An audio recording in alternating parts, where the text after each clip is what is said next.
Muy bien. En este libro encontré mucha información que nos va a servir para esta sesión. Pero en este otro encontré el tema mucho más resumido y también lo vamos a ocupar. Pero en este hay muchas fuentes de información de consulta que también pueden servirnos para ejemplificar.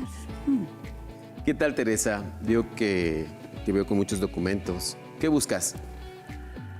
Busco información que nos puede servir para esta sesión. ¿Puedo colaborar en algo? Claro, busquemos información relacionada con nuestro problema a resolver. Pero necesitamos que todo lo que se encuentre sea de fuentes confiables. Con la tableta puedo buscar en acervos electrónicos, pero ¿qué te parece si damos inicio a la sesión y después seguimos buscando? De acuerdo, Roberto. ¿Cómo están, alumnas y alumnos? Soy la profesora Teresa Valencia Islas y en esta sesión me acompaña el profesor Roberto Luis Mecinas Reina. Les damos la más cordial bienvenida a una nueva sesión de Aprende en Casa de la asignatura Tecnología Primer Grado. Ante la situación que vivimos, queremos pedirles no bajar la guardia con estas simples acciones. Si deben salir, guarden sana distancia, eviten lugares concurridos y poco ventilados. Mantengan sus hábitos de limpieza, como lavarse las manos con agua y jabón varias veces al día, y usen el estornudo de etiqueta. ¿Qué veremos en esta sesión? Identificaremos fuentes confiables para la búsqueda de alternativas de solución al problema técnico. Plantearemos estrategias de búsqueda en fuentes digitales e impresas confiables. Hablaremos sobre algunas estrategias de búsqueda de alternativas de solución contactando a personas con experiencia al respecto del problema, que pueden brindar información pertinente y fundamental. ¿Qué van a necesitar? Cuaderno, lápiz o bolígrafo. Comiencen a tomar apuntes, registren a lo largo de la sesión todas sus dudas y hallazgos. Luego habrá oportunidad de compartir con su profesora o profesor de tecnología. ¿Tienen todo listo? Pues iniciemos. Iniciemos. Teresa, hace un momento observé que buscabas en varias fuentes de información. Así es, Roberto. ¿Cuáles ocupabas? Utilizaba estos libros, aquí hay unas revistas, se pueden emplear mapas, diagramas, entre muchos otros. Estas fuentes de información son medios de comunicación gráfica y el formato en el que las consultaba es impresión en papel, aunque existen otras formas de acceder a la información. En la actualidad usamos dispositivos como pueden ser teléfono celular, tableta, computadora. A través de estos dispositivos podemos emplear herramientas de búsqueda. El ejemplo más claro es el navegador que normalmente usan. Para ver más opciones, las y los retamos a escribir en su dispositivo herramientas de búsqueda. Descubrirán que existen muchísimas opciones de buscadores, metabuscadores, bibliotecas virtuales. Pensando en nuestro problema técnico planteado en sesiones anteriores, buscar información es parte de las fases del proyecto en el que nos encontramos para poder darle solución. Es una fase muy importante dentro del desarrollo del proyecto, pues toda esta información nos ayudará a plantear soluciones y elegir la mejor opción. Para poder emplear estas fuentes de información, debemos cuestionarnos su veracidad, pues podríamos consultar diversas fuentes porque existen muchas, pero ¿cuáles son confiables y cuáles no? Es muy importante realizar búsquedas, como bien mencionas, en fuentes que son reconocidas por su veracidad. De igual forma, es importante dar el crédito a quien o a quienes corresponda. Si estás de acuerdo, Roberto, podemos iniciar con una clasificación de las fuentes para facilitar nuestra búsqueda de información. De acuerdo contigo. Algunas de las fuentes que no son muy utilizadas son las siguientes.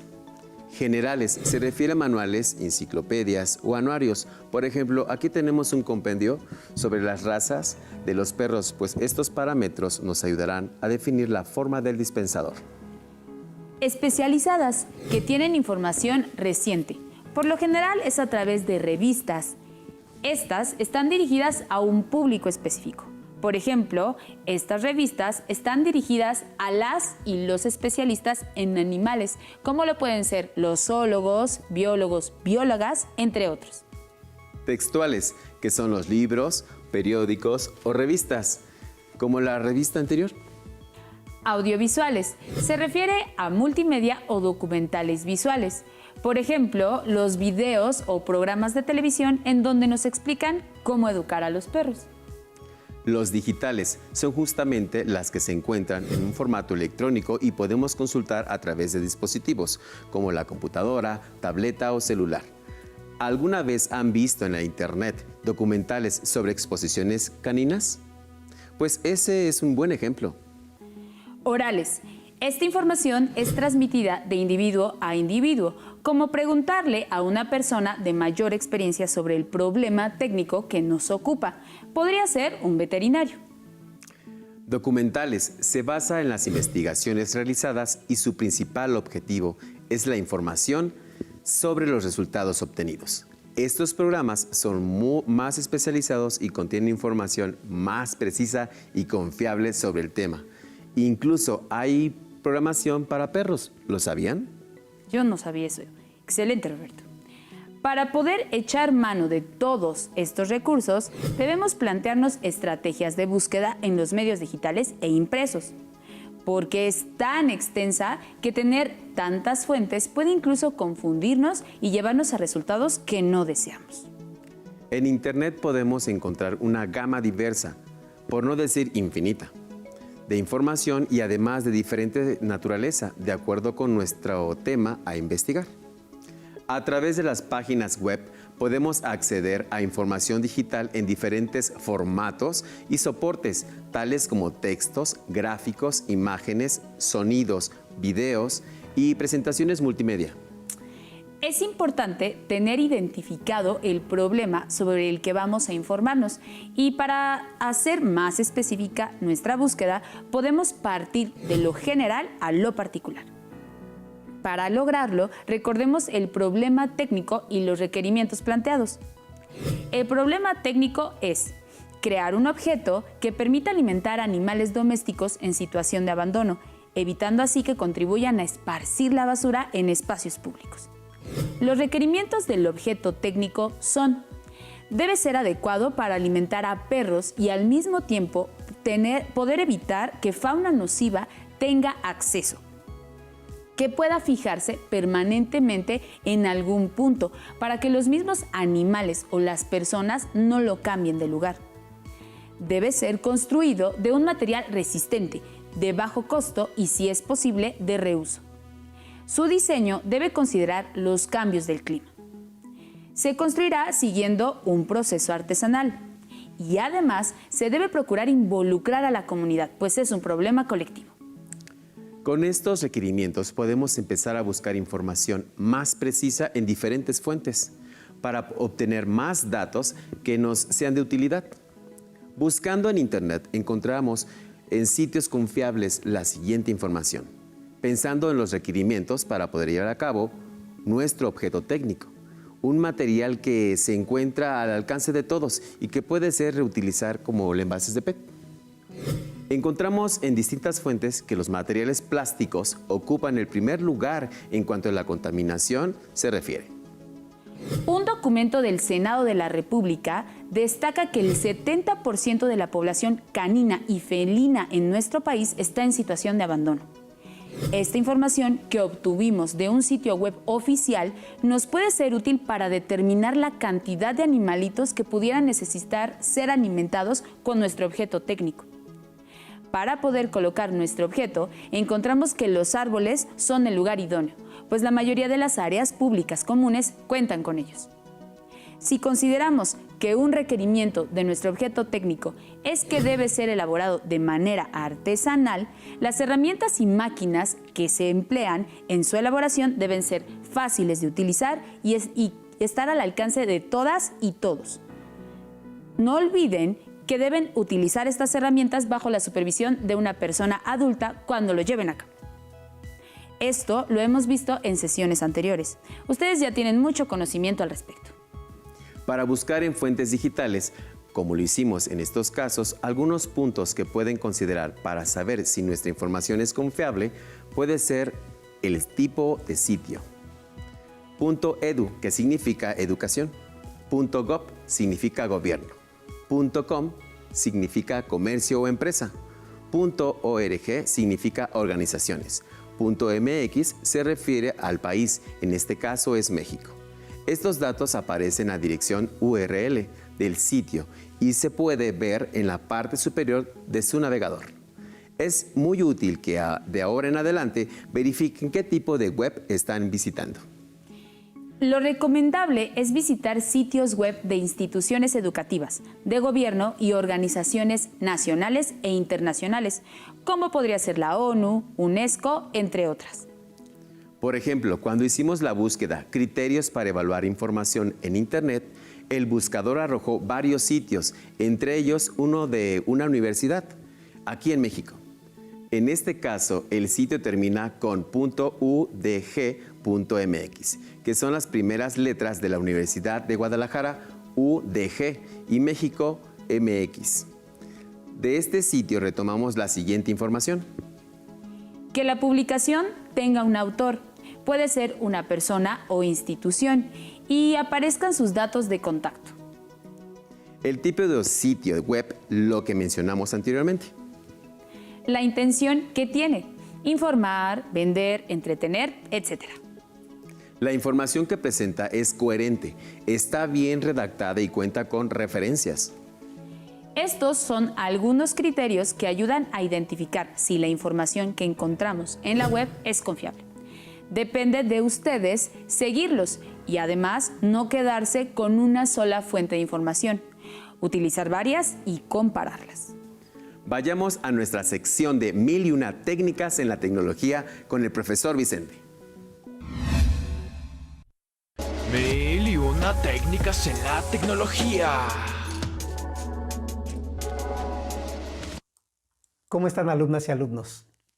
¿Les ha pasado que cuando están buscando información, ya sea en libros, revistas, periódicos, enciclopedias o incluso en Internet, de tanta información que existe, resulta un poco complicada la búsqueda?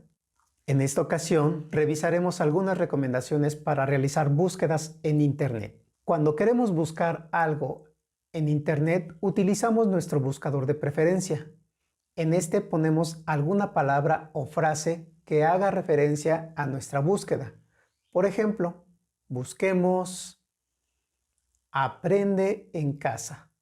Vemos que existe un gran número de resultados, pues la frase puede ser interpretada de manera muy general y nos indicará el total de páginas en donde existe esta frase o alguna de las palabras. Ahora realicemos lo que se conoce como búsqueda exacta, y esto lo hacemos poniendo entre comillas la frase. Podemos ver que el número de resultados totales disminuyó considerablemente.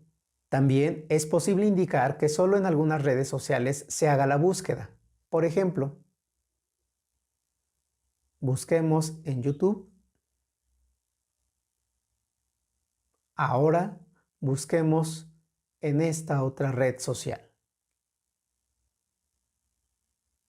También es posible que nosotros utilicemos la almohadilla o conocido también como hashtag. Con los ejemplos anteriores ya estamos realizando búsquedas específicas, pero es posible reducir aún más la cantidad de resultados. Podemos solicitar al buscador que elimine algunas palabras dentro de la búsqueda, y para esto haremos lo siguiente.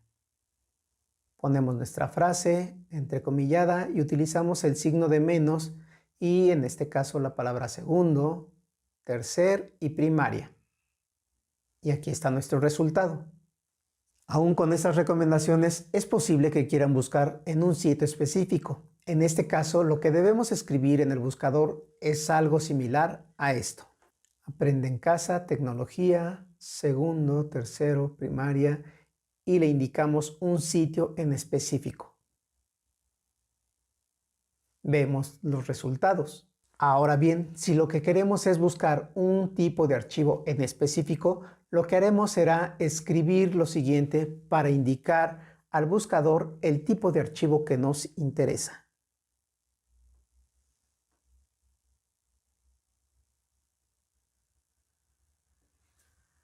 como podemos notar, resulta todavía alta, por lo que combinaremos una búsqueda específica con el tipo de archivo. Tecnología, primer grado, File Type, PDF. Como podemos ver, la cantidad de resultados ha disminuido drásticamente. Espero que estas recomendaciones les sean de utilidad. Hasta la próxima. Gracias, profesor Vicente, por estas estrategias de búsqueda que son muy útiles al momento de recurrir al Internet. En la actualidad, son más usados estos medios digitales que los tradicionales, como los impresos. Incluso las bibliotecas que contienen muchísimo conocimiento y documentos muy valiosos han tratado de no quedarse atrás en cuanto a ser una fuente de información, logrando digitalizar parte de su acervo para que se encuentre a disposición no solo de unos cuantos, sino que pueda incluso traspasar fronteras desde otros países. Para hablarnos más sobre este tema, vayamos con TR06, que nos hablará sobre el papel de las bibliotecas para la sociedad y la transmisión del conocimiento.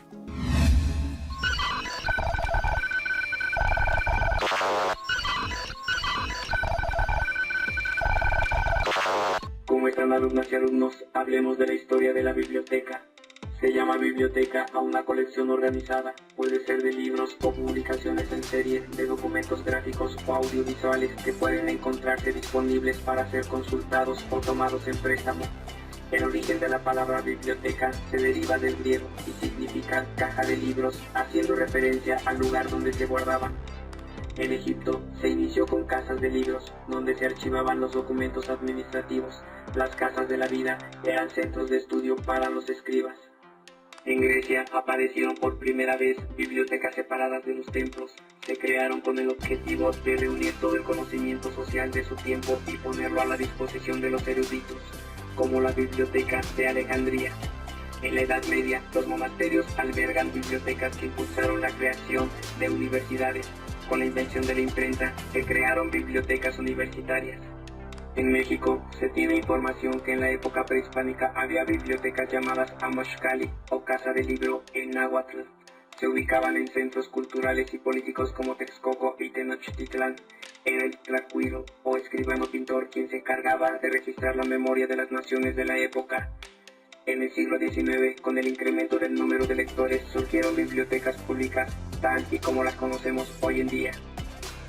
En el siglo XX, gracias a la era digital, las nuevas técnicas y nuevas formas de comunicación, se crean bibliotecas virtuales con una diversidad de posibilidades que enriquecen aún más a las bibliotecas. Las bibliotecas se han transformado con el paso del tiempo, pero su fin no ha cambiado. Es un espacio físico o virtual para conservar y transmitir la información, la sabiduría y la historia de la humanidad. Hasta la próxima. Gracias, TR06.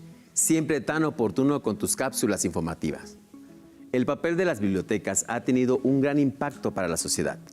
Gracias a ellas, el conocimiento ha sido fructífero para el ser humano y son una gran fuente de consulta que nos habla del pasado, nos ayuda en el presente y nos sirve para seguir generando más información en el futuro. Ahora tenemos diversas fuentes de información, no solo las bibliotecas. Claro que sí, estoy de acuerdo contigo, Roberto. Te propongo que hagamos una actividad para mostrarle a las alumnas y los alumnos lo importante que es la búsqueda y selección de información. De acuerdo, hablemos sobre la alimentación de los perros. Bien. Pieza 1. ¿De qué se alimentan los perros? Veamos la información que encontramos al respecto. Según nuestra investigación, se alimentan de los residuos que se encuentran en la basura, como nos comentó Óscar Omar.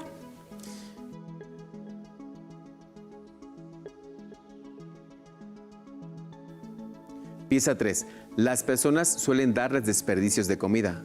Aunque pueden nutrirlos, no es tan ideal, pues su organismo no procesa la comida de la misma manera que nosotros. Además, los desperdicios promueven la suciedad. Esta información la recabamos al preguntarle a varias personas. Algo que también es común que se le dé a los perros son huesos. Aunque puede ayudar a limpiar sus dientes, algunos pueden astillar sus encías o lastimar sus tractos digestivos. Esta información la proporcionó un veterinario zootecnista. Pieza 5. Una buena opción puede ser las croquetas, pues no se descomponen tan rápido y contienen muchos ingredientes buenos para su salud. Esta información la encontramos en distintas páginas de internet de empresas que elaboran productos alimenticios para perros y gatos. Estas empresas tienen estudios muy precisos y cuentan con expertas y expertos que saben lo que es ideal en la alimentación canina y felina. ¿Cuál es la mejor opción? Toda esta información es de mucha utilidad para nuestro proyecto. La seguiremos analizando en la siguiente sesión. Ahora pasemos a la recomendación lectora. Hablando de fuentes de información, para esta sesión les queremos recomendar el siguiente libro titulado El libro de los rostros. En la era de información virtual que estamos viviendo, las y los adolescentes viven buena parte de su vida en las redes sociales. Esto para las y los familiares no siempre resulta de todo comprensible, pues no están acostumbrados ni acostumbradas a socializar de esta manera, ya que les resulta mejor un diálogo en persona. En esta novela, la protagonista decide generar un perfil con una identidad distinta a la suya, en una red social muy famosa, para poder interactuar con mayor libertad y con ello conocer a otros jóvenes de su misma edad. Todo ello debido a que no tienen muchas amistades con las cuales interactuar. Les invitamos a leer esta novela y a pensar en todo lo que nos enfrentamos cuando navegamos en Internet. Gracias por esta recomendación, Roberto. Es una lectura que nos pone a reflexionar sobre el uso de las identidades digitales y la veracidad de las mismas. Es importante considerar que en el Internet puede resultar fácil ser engañados o engañadas por la creación de perfiles falsos con intenciones nada buenas, por lo que es de suma importancia tener una buena comunicación con sus familias, que tengan a la mano herramientas de protección como antivirus, denunciar cualquier tipo de situación adversa a la policía cibernética y, por supuesto, tener una buena seguridad en sus contraseñas. Hemos llegado al final de la sesión, pero antes veamos los temas que reforzamos. Identificamos fuentes para la búsqueda de alternativas de solución al problema técnico. Planteamos estrategias de búsqueda en fuentes digitales e impresas confiables. En la búsqueda de alternativas de solución, identificamos y recurrimos a personas con experiencia sobre el tema, quienes pueden brindar información pertinente y fundamentada. En la siguiente sesión hablaremos sobre alternativas de solución y su justificación. Por último, les recordamos mantener sus hábitos de higiene, mantener la sana distancia y usar cubrebocas de forma correcta, es decir, cubriendo nariz y boca, además del estornudo de etiqueta. Hasta la próxima. Si tienes dudas o necesitas ayuda, llama al Centro de Apoyo Pedagógico a Distancia. El número de teléfono para secundaria es el 55 36 01 71 23. Si requieres consultar los libros de texto en versión digital, recuerda que los puedes encontrar en la página conalitec.cep.gov.mx. Y recuerda que también cuentas con el sitio aprendeencasa.cep.gov.mx, en donde podrás ver nuevamente los videos de los programas y además encontrarás actividades para fortalecer tus aprendizajes. También te invitamos a que consultes la plataforma nuevaescuelamexicana.cep.gov.mx.